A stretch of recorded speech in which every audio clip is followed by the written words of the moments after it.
Leads to the next question because I happen to think Manny Machado is a different player and a different person now. Oh yeah, I mean because remember that incident that happened? What was it, last year or the year before? It was 2 years ago, where he got into the argument with Fernando Tatis, and suddenly it seemed like the old Manny was arguing with the young Manny, in the Mhm. dugout. So a lot has changed in his career. He's a new man. He's a leader on this team. He is, and I think for a reason that I'm going to point out.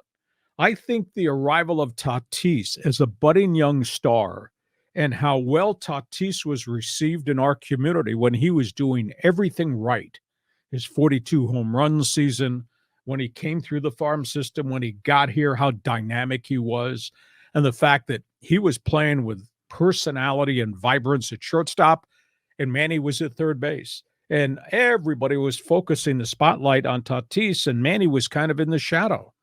I think the arrival of Tatis made Manny Machado a better player. I think it really Mm. pushed him to the limit. Now, this is a guy with just an unbelievable world of talent, but I think he had to react because of what he saw from Tatis and the popularity of Tatis. And bingo, Manny took it to the next level, if there's a level you can take it to.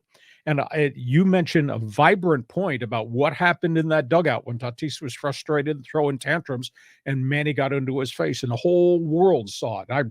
I was anchoring on TV on KUSI, and I said, "Wow, look at this! Well, look at this explosion!" Hmm. I think he became a leader at that point in time, and he has become a spokesman ever since that incident. And I think now he's viewed very differently in that clubhouse.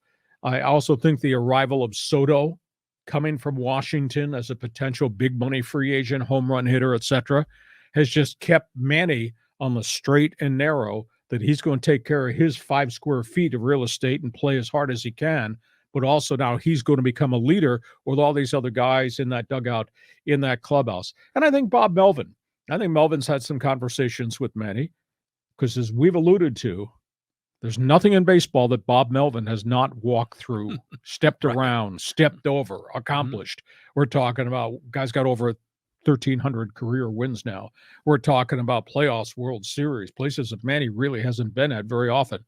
I think that the communication between veteran manager as compared to the guys before him, the Andy Greens of the world and the guy that came after Andy Green, Yeah. it didn't work out. So I think this is a veteran leader who's seen it all, communicating with a third baseman who's accomplished all. I think there's kind of some type of chemistry there that works. So I think Tatis, Soto, and Bob Melvin have made Manny Machado a different person, if not even a better player. I think that's a good call, Hacksaw, because when he was in Baltimore, I mean, he was the star of the team. He's often talked about how JJ Hardy helped him out on the left side of the infield because Hardy was playing short.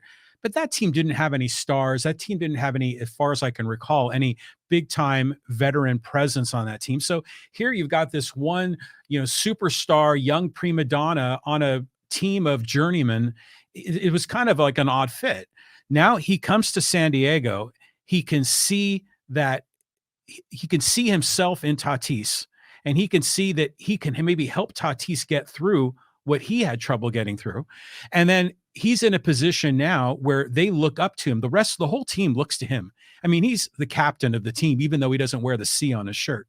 And then, yeah, to your point, Melvin is also another guiding point. So all these different players provide this equilibrium that allows Machado to be comfortable and to be stress-free and to go out there. And as he always says, I just want to play baseball. And that's what he does. And that's how he's getting paid. It's perfect. I was bothered when he made his announcement. We talked about it a week ago on our podcast here when he made the announcement, I'm going to opt out, be a free agent. I just didn't understand. Why would you do this at that point? Because now you can create a talking point every minute of every dugout session with the media.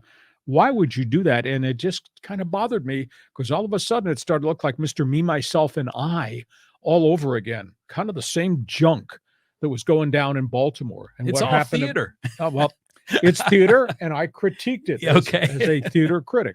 But they solved it, and he's here. Now, before we go to the next topic,